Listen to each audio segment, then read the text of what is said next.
Soyez bienvenus sur le repère des motards pour cet essai de la Tracer 7 GT et de la Tracer 7.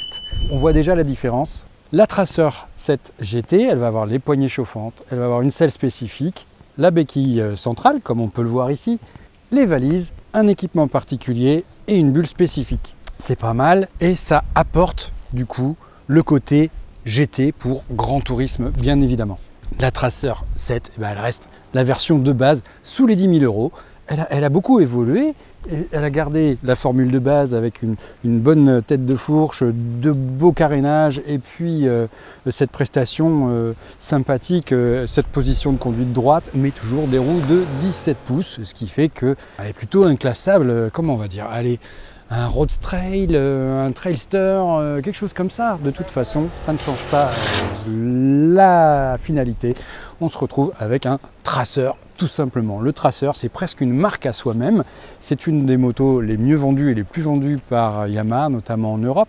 D'où le fait que cette moto soit produite notamment à Saint-Quentin, dans l'Aisne, en France. Donc c'est cocorico au passage. Ça explique peut-être une partie du tarif. Maintenant, on se retrouve aussi avec une Tracer 7 GT qui plafonne vers les 11 500 €. Ça commence vraiment à faire une bonne poignée de billets à lâcher pour arriver à avoir ce modèle. Pourtant, ça reste le moteur CPD qu'on connaît.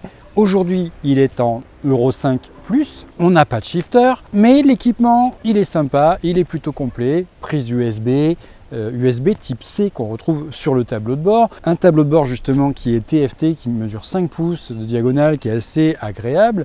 La bulle qui va être relevable manuellement avec un nouveau système mécanique à verrouillage. Donc ça, hop, on remonte le poignet, on tire, on pousse, clac, on referme. La même chose sur l'autre, sauf que la bulle là-bas, on peut le constater, elle est beaucoup plus courte. Cette GT, sa selle, elle est plus haute. Il faut savoir que la selle, elle est réglable en hauteur sur 2 positions, sur chacune des motos. On passe en position haute ou en position basse et on gagne, allez, on va dire 20 mm, ce qui est quand même important, sachant qu'on pose quand même moins facilement les jambes au sol sur la GT que sur la standard. Une GT qui est plus lourde donc et un peu moins facile à gérer une fois qu'on va être aux arrêts, surtout si on mesure moins d'1,70 m. Quand on mesure plus d'1,70 m, on ne se pose pas la question. Les 2 pieds, ils tiendront au sol quoi qu'il arrive et on pourra même être quasiment à plat, voire complètement à plat.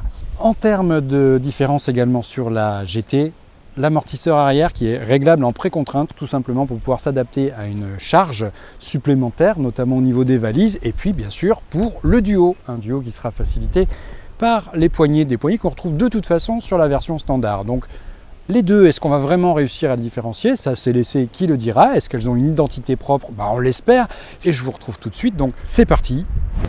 C'est la Tracer 7 normale en l'occurrence, mais on a aussi la Tracer 7 GT, donc ça m'a permis de comparer les deux. De fait, la Tracer 7, elle est plus légère, elle est plus accessible physiquement aussi, elle est plus basse de selle, même si cette selle elle est réglable en hauteur. Et puis la Tracer 7, elle est plus dynamique, elle est plus ferme aussi de suspension. Elle n'a pas du tout les mêmes réactions, elle est moins feutrée. Il y a 10 kg de différence entre les deux motos, donc ça peut s'expliquer comme ça aussi. Mais la position de conduite aussi donc, est différente avec la hauteur de selle. Moi là j'ai une selle qui est en position basse. Je l'ai eu en position haute. Je préfère en position haute parce que les bras descendent davantage sur le guidon et c'est beaucoup plus agréable. On a l'impression qu'elle est plus douce. La GT, c'est très curieux parce que c'est les mêmes pneumatiques, les mêmes suspensions, mais le poids supplémentaire assied davantage la moto. Et il y a aussi cette histoire de béquille centrale qui fait partie de la dotation de la GT. Et cette béquille, elle frotte super rapidement dans les virages. Quand je dis super rapidement, faut déjà y aller. Parce que dans les virages, on est particulièrement à l'aise. Elle est agile, les masses sont bien réparties, le toucher de route il est super agréable, ce qui fait qu'on se retrouve avec une moto facile, une moto aisée à emmener, avec laquelle on se pose très peu de questions. Moto qui par ailleurs freine bien. Il y a quand même quelques petits bémols sur le freinage, je vais essayer de vous montrer ça. Si on pile, voilà. De temps en temps, voilà, il y a la roue arrière qui se lève sur un freinage. La première réaction, c'est on plante, mais ça n'enlève pas le blocage. ça permet quand même de lever l'arrière. Alors ça va dépendre de comment on prend le frein et s'il n'y a pas une grosse constance. On n'est pas sûr d'avoir toujours les mêmes réactions. Là par exemple, voilà, l'ABS se déclenche bien. Je sens que de temps en temps ça se lève un peu derrière, mais ça fonctionne. La fourche, elle s'enfonce assez peu parce qu'elle est réglée ferme. Les suspensions, elles sont fermes, même sur la GT. Ce qui va sauver la GT, par contre, c'est d'avoir une selle un peu plus confort, un peu plus moelleuse, un peu plus ample. Et puis d'être taré différemment, notamment au niveau des suspensions. A contrario, ce qui est intéressant, c'est que ça permet vraiment d'avoir une tenue de route qui est excellente. C'est une moto qui est très agréable, la Tracer 7, et ça, elle ne l'a pas perdu. Par contre, au niveau du moteur, il y a des changements, ça c'est évident. Euro 5 Plus est passé par là, c'est un fait. Il est plus linéaire dans ses réactions, ça le rend beaucoup plus facile à exploiter, et surtout on a une réponse qui est relativement constante à la poignée d'accélérateur, tout en sachant quand même qu'à partir de 6000 tours minute, on se retrouve avec une santé qui va se renforcer et donc une poussée qui va être supérieure. Ça reste agréable, et on a également aux alentours de 8000 tours minute encore un phénomène de poussée et surtout de manifestation sonore ce coup-ci, avec un changement de tonalité auprès de l'échappement qui va devenir un peu plus criard, un peu plus aigu dans son chant. Ça manifeste quand même de la santé, du fait qu'il est capable d'aller chercher. Alors, il a perdu ce petit côté un peu sportif et explosif, mais ça s'est fait au bénéfice de l'exploitation et de la possibilité de répondre à tout moment. Ce qui fait que l'accélérateur reste super facile à doser, les gaz ils sont précis, l'injection elle est bien calibrée, donc il n'y a rien qui soit vraiment à reprocher à ce moteur, et surtout il rentre maintenant dans le cadre d'une utilisation très GT. Lui, il rentre dans le rang au niveau tourisme, alors que quelque part la partie cycle, elle sort du rang du tourisme pour rentrer dans le sport, elle, avec cette version de la Tracer 7, qui est vraiment plus dynamique qu'à la Tracer 7 GT. Deux identités, deux motos. Il n'y a pas que la couleur qui change, il n'y a pas que l'accastillage qui change, il y a le comportement aussi. Et effectivement, le poids entre dans la balance pour ce qui est de l'équilibre de la moto, des sensations moteurs. Le moteur, il paraît plus doux, il paraît plus progressif sur la GT que sur la Tracer 7 normale, qui donc peut sembler plus nerveuse, plus agile, un peu plus réactive que ce que l'on va retrouver sur la GT. Donc rien que ça suffit déjà à prouver qu'on a une identité différente. Ce moteur, de toute façon, aujourd'hui passé Euro 5 Plus, il a changé complètement d'identité. Il est beaucoup moins nerveux, il est beaucoup plus mature, et il va se retrouver nettement plus rempli. Pour autant, il ne perd rien de son caractère. Il faut simplement savoir l'identifier, il faut savoir le retrouver.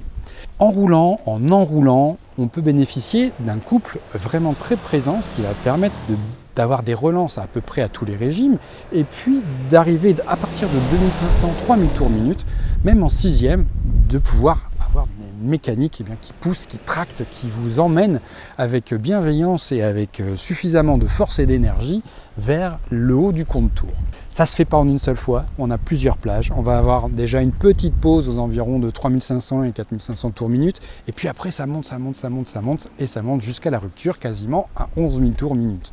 Donc ce moteur, il est resté très dynamique, très énergique. Maintenant, ce qu'il faut savoir, c'est qu'au lieu d'avoir une courbe un peu comme ça, un peu aléatoire au niveau de la puissance et du couple, ils ont lissé. On va aimer ou on ne veut pas aimer, mais quelque part, pour l'efficacité, c'est vraiment une bonne nouvelle, parce qu'à chaque rotation de poignée, il va se passer quelque chose. La moto, elle se place, elle se cale, elle ne bouge plus.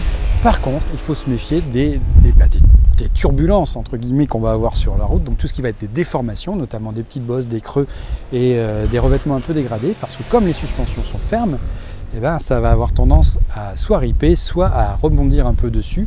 Et là, ce qui devient important dans ce cas-là, c'est d'avoir de bons pneumatiques. Justement, à ce sujet, les Michelin Road 6 GT qui sont montés sur les motos sont de bonne facture, lui vont plutôt bien au teint, ils sont confortables. Et si jamais vous devez changer de monte pneumatique, privilégiez des carcasses qui vont favoriser le confort. Ça vous permettra de compenser un petit peu les réglages de fourche. On a pu observer, nous, une consommation à 4,7 voire 4,6 litres par 100 km, avec un rythme plutôt enlevé, voire carrément enlevé. De toute façon, ici, c'est pas une question de vitesse, il y a tellement de virages que la vitesse moyenne, elle n'est pas très élevée, mais on peut vraiment se relancer, se lancer et évoluer sur tous les rapports pour vraiment s'adapter à ce qu'on a envie de faire. Cette moto, elle ne vous pousse pas au crime, elle vous incite à utiliser vraiment son couple et ses capacités, et ça c'est vraiment appréciable pour ce genre de moto qui vous protège. Les plus, les moins. Tracer 7 GT. Les avantages, un équipement complet. Son moteur, il est bien dimensionné, il manque peut-être un petit peu de punch de peps, mais c'est pour ça qu'on a créé justement la Tracer 9 GT. Ce qu'il va y avoir également, ces valises qui sont vraiment pratiques, qu'on ressent relativement peu. On peut mettre un casque intégral dedans, donc il y a tout cet équipement qui va faire que l'on est bien. Et puis ce système de bulle, bon, la bulle, moi j'ai pas trouvé qu'en la relevant, on gagnait énormément de protection. Il y a toujours un peu de bruit dans le casque et surtout, on sent quand même que oui, on est bien stabilisé au niveau du casque. Mais il y a quand même quelques inconvénients.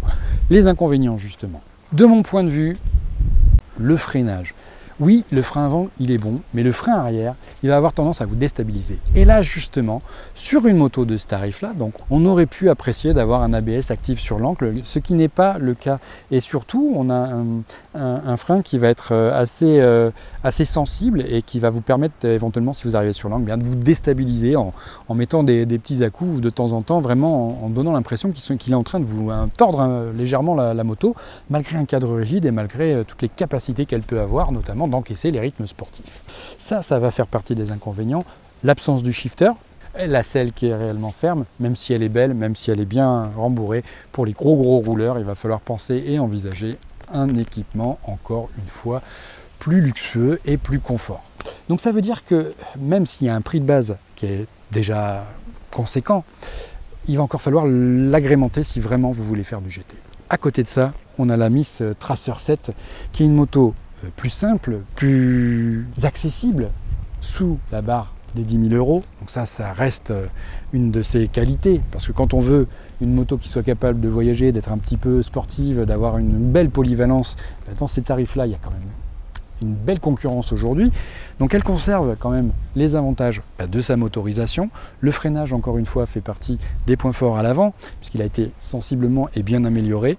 Et toujours cette identité, l'équipement est correct, on peut mettre des choses sous la selle et passer, donc, comme ils l'ont fait ici, un câble qui rejoint donc le dessous de selle et qui peut permettre d'avoir son téléphone de poser là, en dessous. On a une moto, encore une fois, bien équipée, qui va vous offrir une prestation vraiment sympathique. Quelques défauts donc, on n'a pas pu la tester dans des conditions urbaines à proprement parler, mais la souplesse du moteur, sa réactivité, le fait que l'on ait une moto légère, encore plus légère sur celle-ci, eh bien ça la donne quand même une bonne palette d'utilisation pour cette Tracer 7, qu'elle soit GT ou simple. Ce moteur, il est plein, il est rempli, il est très agréable, c'est un véritable élastique. Voilà, donc aujourd'hui, le choix, ça peut être un choix économique, parce qu'on peut toujours, après, lui rajouter des options pour arriver au niveau de la GT, ou alors ça peut être un choix tout simplement de statutaire, puisque la Tracer 7 GT en impose un peu plus, en donne un peu plus, et donne l'impression qu'elle est plus luxueuse. Mais ça, il faut allonger donc près de 1 500 € supplémentaires par rapport à la Tracer 7 pour bénéficier d'un coloris spécifique et de tout l'équipement qu'elle a d'origine. Voilà, j'espère que cet essai vous a plu. Merci de m'avoir suivi. N'hésitez pas à nous suivre et à vous inscrire. Je vous dis à très bientôt sur Le Repère des Motards pour une nouvelle vidéo.